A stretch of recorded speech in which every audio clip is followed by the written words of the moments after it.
Es un honor y un privilegio para mí darles la bienvenida a cada uno de ustedes a estas jornadas. Este va a ser un espacio donde la excelencia académica y el compromiso con la salud infantil se entrelazan para marcar la diferencia en nuestras comunidades. En primer lugar, deseo expresar mi más sincero agradecimiento a todos los residentes de pediatría de la universidad por su apoyo en la organización de este evento. Su arduo trabajo y pasión por la pediatría son la fuerza motriz detrás de estas jornadas. También quiero extender mi gratitud al Departamento de Pediatría y a todos sus distinguidos profesores, cuyo conocimiento y experiencia son fundamentales para el éxito de este encuentro. Su compromiso con la formación de las generaciones futuras de pediatras es verdaderamente inspirador. No podemos pasar por alto el apoyo invaluable de nuestra querida Universidad del Valle y del Hospital Universitario del Valle, cuyas colaboraciones son fundamentales para llevar a cabo estas jornadas con excelencia y profesionalismo. En momentos como este, quisiera recordar las palabras de Isabel Allende en su libro Paula, abro comillas, las experiencias de hoy son los recuerdos del mañana. Espero de todo corazón que estas jornadas nos inunden a todos de experiencias enriquecedoras que se consoliden como futuros recuerdos en beneficio de la salud y el bienestar de nuestros niños. Sin más preámbulos, vamos a dar inicio a nuestro evento.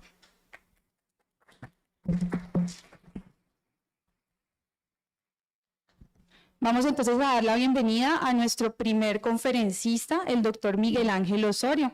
El doctor Miguel Ángel Osorio es pediatra y neonatólogo, es coordinador de la unidad de cuidado intensivo de la Clínica de los Remedios y es profesor asociado de nuestra Universidad del Valle en el servicio de Sirena. Bienvenido, doctor Osorio.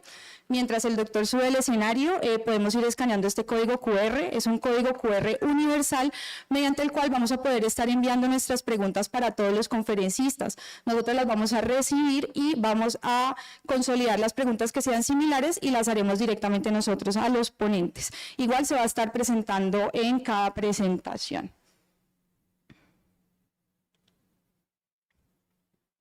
Un momento.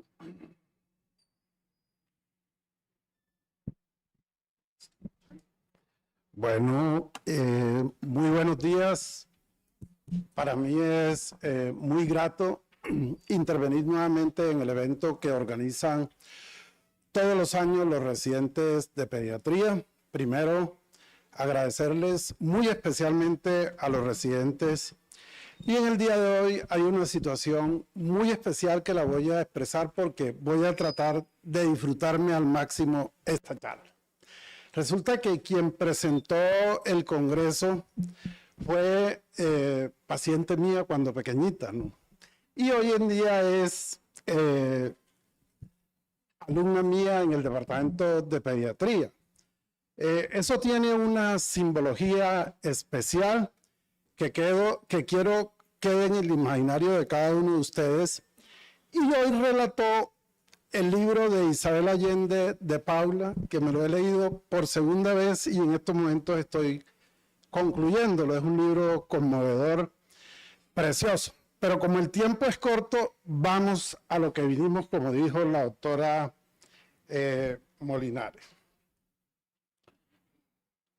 Vamos a desarrollar la charla con base en estos tópicos, pero vamos a hacer énfasis más en alguno de ellos. Vamos a hacer un recorrido muy rápido por la epidemiología.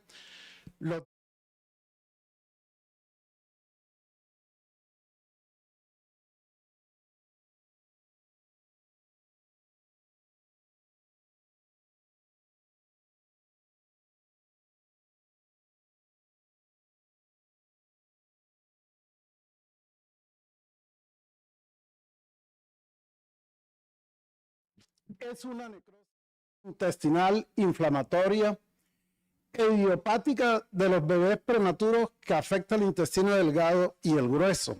Sin embargo, los recién nacidos a término eventualmente pueden tener enterocolitis. Todos los bebés con enterocolitis responden al reposo intestinal, los antibióticos y las medidas médicas de apoyo. Sin embargo, un porcentaje de ellos van a desarrollar enterocolitis complicadas que requieren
Este es un artículo del doctor Alan Walker, quien es jefe de la unidad de gastroenterología en el Mass General Hospital, en conjunto con el doctor Joseph New, posiblemente una de las personas que más se ha dedicado en neonatología a entender los fenómenos fisiopatológicos y la prevención de la enterocolitis. Él publicaron en el 2011 un artículo muy famoso y muy especial en el New England Journal of Medicine, en el cual llama la atención de tres características importantes que el neonatólogo y el pediatra y la enfermera tiene que tener en cuenta en enterocolitis necrotizante. Primero, el perfil clínico de los pacientes, es decir, la clínica del paciente. El paciente le va avisando lentamente a los trabajadores de la salud que tiene dificultades. Ustedes ven ese niño con distensión abdominal. Y si rápidamente tomamos radiografía de abdomen, posiblemente podemos hacer un diagnóstico tempranamente. Pero si dejamos pasar la situación y no actuamos rápidamente, el paciente puede llegar a la catástrofe, es decir, a una perforación intestinal y necesidad de cirugía. El doctor Joseph New considera que en enterocolitis necrotizante hay 4 elementos fundamentales hoy en día. El primer elemento es nacer prematuro, porque los prematuros tienen propensión a la inflamación y al no control de la disregulación inmunológica que se presenta en ellos. Tiene una función de barrera muy alterada y tiene disminución de la motilidad gastrointestinal que lo hace susceptible a esta patología. El segundo elemento para el doctor Joseph New en importancia es la microbiota intestinal, por la cual vamos a transitar mucho durante la charla. Hay una disminución de la flora comensal, hay aumento de bacterias francamente patógenas, sobre todo gram negativo, con una disminución de los firmicutes, es decir, de las bacterias buenas, y hay una alteración de tipo funcional y anatómico en el tracto gastrointestinal de los recién nacidos prematuros. Y los otros 2 aspectos que él tiene en cuenta también son la alimentación enteral no dada tempranamente, es decir, los recién nacidos que tienen ayunos prolongados tienen una predisposición mayor a la enterocolitis necrotizante, como vamos a ver más adelante, y los alimentados con fórmula comparados con leche materna. Y hay otros factores potencialmente incluidos en la fisiopatología de la enterocolitis, como es el poco desarrollo de la vasculatura y el poco control del flujo sanguíneo a nivel gastrointestinal, y hay algunas teorías como la anemia crónica. En esta gráfica, que espero puedan ver, está resumido el conjunto de factores de riesgo que eventualmente hoy pudiésemos tener para enterocolitis necrotizante. Ustedes ven en la parte superior que la prematurez es uno de los factores más importantes. En segundo lugar, la microbiota. Infecciones maternas. Hoy en día se sabe que las madres que tienen corioamnionitis y desarrollan el famoso CIR fetal son pacientes que eventualmente van a tener más posibilidad de tener enterocolitis. Hipertensión materna, enfermedades cardíacas en el recién nacido, factores genéticos que vamos a ver más adelante, algunas drogas ilícitas en la madre, la cocaína, porque altera el flujo sanguíneo a nivel gastrointestinal, y en términos generales todas aquellas enfermedades que produzcan estrés de tipo inflamatorio en la madre pueden predisponer al recién nacido a esta patología. Y viéndola desde el punto de vista fisiopatológico, no sé si ustedes pueden leer bien las diapositivas, que no se ve la imagen, se ve muy distorsionada. Bueno, pero voy a apoyarme aquí. Entonces, lo más importante como factor de riesgo inicialmente es la prematurez.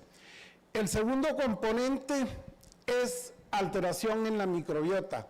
En la medida en que la microbiota del ser humano, sobre todo de este prematuro, esté alterada, va a haber crecimiento de bacterias francamente patógenas.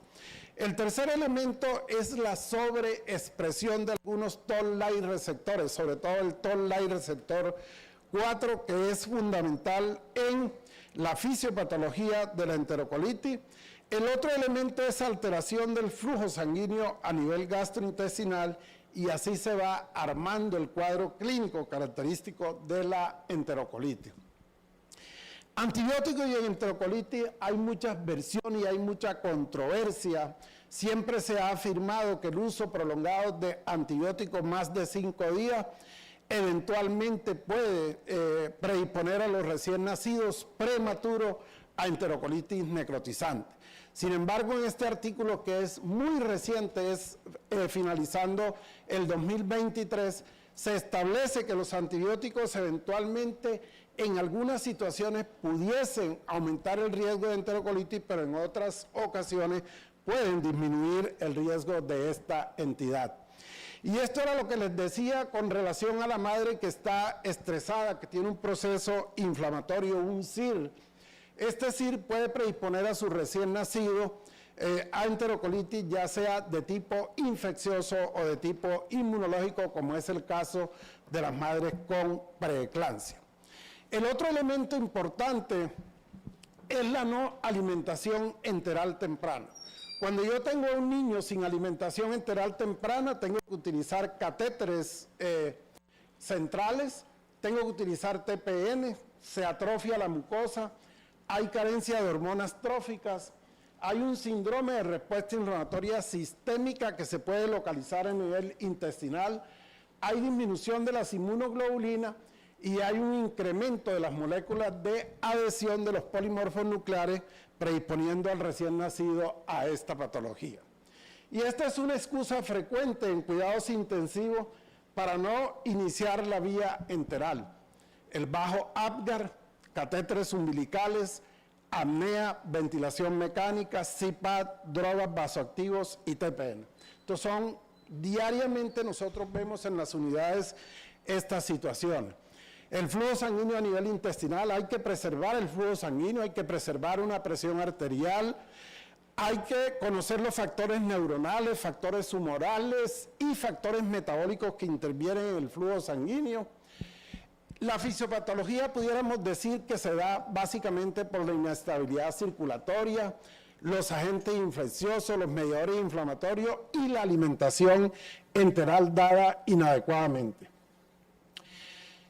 ¿Cuál es la secuencia en la patogenia de la enterocolitis? Entonces tenemos en el paciente estos insultos sobre crecimiento bacteriano, insulto perinatal, fórmulas alimenticias dadas en forma inadecuada, insulto de la integridad de la mucosa y del epitelio intestinal, invasión bacteriana, activación inmunológica con sobreexpresión de sustancia proinflamatoria y el establecimiento de la enterocolitis.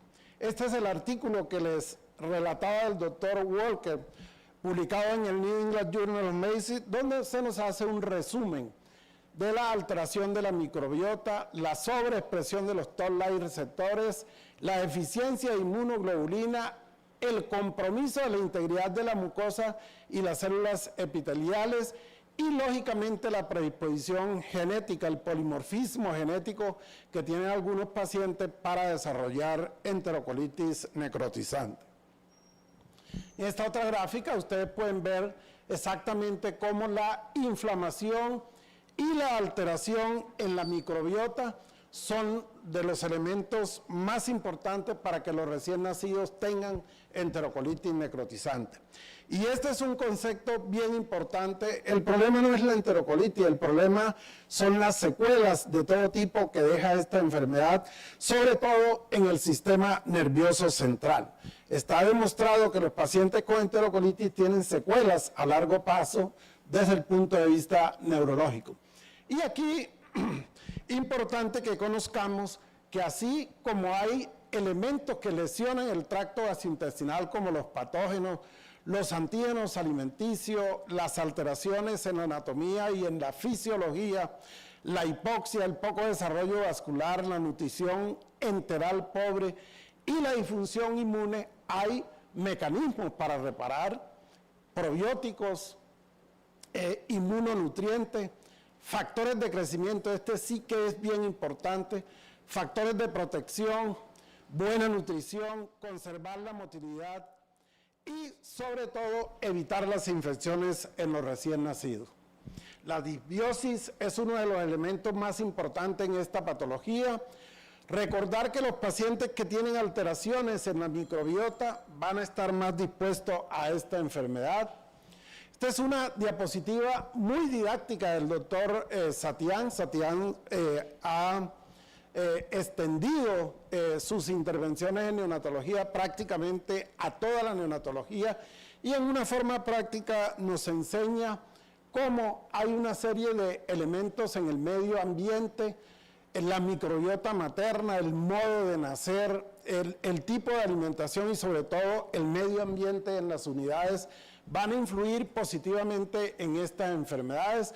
Indudablemente la alimentación enteral, el hecho de ser prematuro, van a predisponer a los recién nacidos a tener este tipo de patología independientemente de si el recién nacido es a término o prematuro.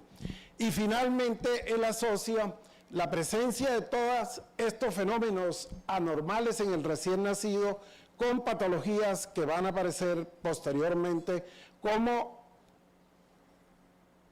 alteraciones inmunes, obesidad y alergias, sobre todo asma, o sea que estos pacientes van a tener también predisposición a otro tipo de patología. Y esta gráfica la muestro es para que entendamos en forma muy rápida por qué la propuesta de los probióticos. Resulta que las bacterias comensales bloquean el factor nuclear kappa B, que es un factor que elabora genes para expresar sustancias pro y antiinflamatorias. Cuando yo tengo una flora normal, ese factor está inactivado.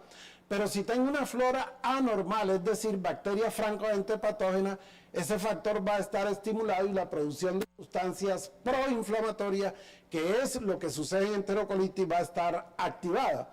El prematuro no tiene la capacidad de controlar eso.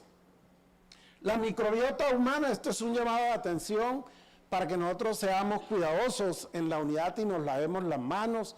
Depende del estilo de vida de nosotros, de la fisiología, del medio ambiente, de los miembros transitorios en la comunidad en cuidados intensivos, realmente intensivos, no deberían transitar tantas personas, del sistema inmune del recién nacido y de la fisiología del recién nacido. Recién nacido a término tiene una flora bacteriana que generalmente es buena, es la de la madre. Los prematuros tienen una flora bacteriana patógena, pueden tener gram positivo, gram negativo, bacterias atípicas, pero fundamentalmente en algunos casos pueden tener hongos. La cándida es un germen muy frecuente y pueden tener virus. El problema es que nosotros casi nunca los buscamos. Los antibióticos alteran la flora bacteriana del tracto gastrointestinal y van a predisponer a los recién nacidos por destrucción, por destrucción de esta sustancia a este tipo de compromiso. La leche materna, fundamental, hay que defender la leche materna y el cuadro clínico finalmente ya vamos a terminar. Voy a hacerlo con base en la propuesta del doctor Joseph New. El Vermont Oxford de los Estados Unidos ha renunciado a seguir utilizando los criterios de Bell porque los considera inadecuados, los considera ya obsoletos y los considera poco prácticos y se basa fundamentalmente en la propuesta del doctor Joseph New. Él propone la sospecha de enterocolitis a aquel paciente que tiene una distensión abdominal sin evidencia radiológica de neumatosis, gas en porte y aparición inesperada de intolerancia a la alimentación. ¿Qué se hace con este paciente? Se toman todos los exámenes, se inicia antibiótico TPN y se suspende la vía enteral solamente por 24 horas, es decir, disminuye el tiempo de tratamiento. La ecografía va a tener un rol importante, esto lo podemos discutir en las preguntas. La enterocolitis necrotizante definitiva es el paciente que avanza en su cuadro clínico, ya tiene una neumatosis, tiene hemogramas patológicos, tiene acidemia y el tratamiento va entre 7 y 10 días, incluido antibióticos TPN y reposo absoluto. Y estas son las imágenes de la neumatosis, ustedes pueden ver aquí, acá también las pueden ver. Aquí se ve muchísimo mejor la neumatosis. Y la enterocolitis en estadio 3 o enterocolitis quirúrgica del paciente que está francamente comprometido. Este paciente tiene estas características, este es el signo de Cooling. Radiológicamente vamos a ver gas libre en cavidad peritoneal, o sea, neumoperitoneo. Y ecográficamente van a haber alteraciones muy importantes en el flujo sanguíneo, van a haber edema de la pared y puede haber líquido intraabdominal. Aquí ustedes ven cómo se va alterando el flujo sanguíneo hasta llegar a un flujo sanguíneo muy comprometido, resultante ya en la perforación, y aquí lo pueden ver dinámicamente en el tiempo cómo va cambiando el flujo sanguíneo. Y finalmente la prevención de enterocolitis. Entonces, ¿qué debemos hacer? Exposición temprana al calostro y la propia leche materna. Segundo, evitar fármacos que produzcan enterocolitis, consideración nutricional cuidadosa, probiótico, protección ambiental en las unidades de cuidados intensivos y un cuidado muy especial de los recién nacidos. ¿Por qué los probióticos? Porque tienen la capacidad de reducir patógenos, incrementan las barreras, disminuyen la translocación, modulan la respuesta inmune, mejoran la tolerancia alimenticia, aumentan citoquinas antiinflamatorias, aumentan la tolerancia a antígenos y degradan proteínas. ¿Cuál es la situación actual de los probióticos? Esto lo voy a pasar rápido, voy a tratar de mostrarles cuál es el concepto de 3 sociedades europeas, canadiense y de Estados Unidos y la Sociedad Americana de Pediatría y el CDC de Atlanta. Este es el metaanálisis en el cual ellos se apoyan, y la conclusión hoy en día con relación a los probióticos es que la recomendación es en contra de utilización rutinaria de probióticos en las unidades de cuidados intensivos, que aún no se conoce exactamente cuál es la dosis, cuáles son los intervalos, cuál es el futuro de este medicamento, y por lo tanto no hay una recomendación contundente por parte de estas sociedades para utilizar probióticos en las unidades. ¿Cuáles son las medidas preventivas más importantes para enterocolitis? Entonces, estandarizar las pautas de alimentación enteral. Las unidades tienen que tener guías de manejo de la alimentación enteral, alimentación exclusiva con leche materna para los menores de 1.200 gramos, leche de donantes como una alternativa, no como la principal, minimizar la duración de los antibióticos empíricos, evitar el uso de antiácidos, implementación del pinzamiento tardío del cordón umbilical para evitar la anemia, evitar la anemia severa y crónica, pautas de alimentación durante las transfusiones. Algunos plantean que durante las transfusiones uno debe ser cuidadoso con la alimentación enteral, sin embargo, el retirar la alimentación enteral en los pacientes que están transfundiéndose, no hay evidencia que haya diferencia entre el sí y el no. Manejo de los tubos nasogástricos y los probióticos para el futuro. Debe haber unas metas bien establecidas para adquirir la alimentación enteral completa dependiendo del peso de los pacientes. Yo tengo que hacer una diferenciación entre el prematuro de 23 a 25 semanas comparado con el de 32 a 34. Ustedes ven que el de 32 a 34 al cuarto día ya tiene la vía enteral completa, mientras que el prematurito de 23 a 25 la adquiere a los 15 días de nacido.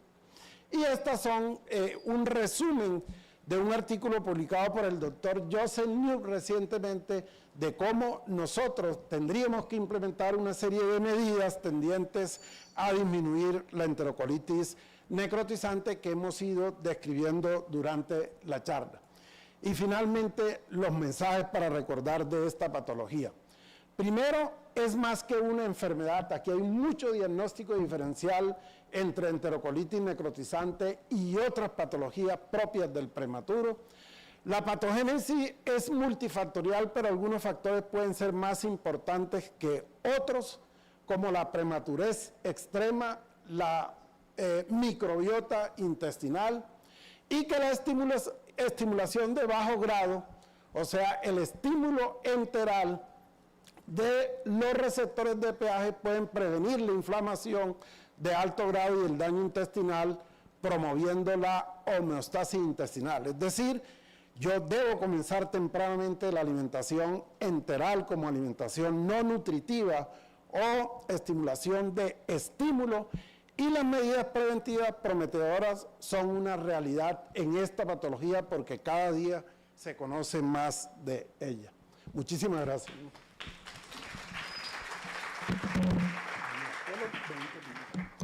Muchas gracias, doctor Osorio, por esta enriquecedora presentación. Tenemos una preguntita del público, ya se la vamos a realizar antes de que se vaya. Buenos días, doctor. Entonces, a nivel del público nos hacen una pregunta. ¿Usted considera que el paciente con enterocolitis clasificada en 2B o 3A, excluyendo la 3B, puede sostenerse en manejo conservador o se debe contemplar el manejo quirúrgico?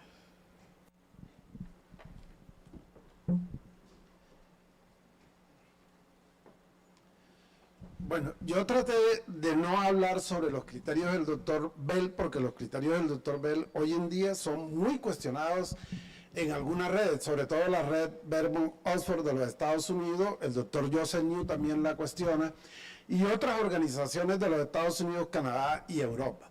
Entonces, le voy a responder la pregunta con base en la clasificación que hice. Si yo tengo una enterocolitis propiamente dicho, al cirujano hay que informarle, pero el manejo es de resorte eminentemente médico. ¿Cuál es el manejo? Pues nada vía oral, sonda nasogástrica, antibióticos, TPN y un monitoreo estricto radiológico. Si tienen ecografía, pues fenomenal, pero con radiografías de abdomen cada 6 horas, no cada 24 horas, sino cada 6 horas en 3 posiciones. Si el paciente tiene enterocolitis en estadio 3, o sea, enterocolitis quirúrgica, el manejo es tanto médico como quirúrgico. Ahí tiene que concursar el cirujano. ¿Para qué? Para que haga ostomía, para que haga laparotomía, dependiendo de la situación clínica del paciente. Y una cosa bien importante en enterocolitis es que cuando yo sospecho enterocolitis, cuando tengo un perfil epidemiológico bien definido para enterocolitis, yo tengo que trabajar multi e interdisciplinariamente, es decir, el cirujano tiene que ser avisado tempranamente que hay un paciente con diagnóstico de enterocolitis para que con base en eso podamos trabajar en una forma más organizada. Perfecto, muchas gracias. Un aplauso para el doctor Osorio.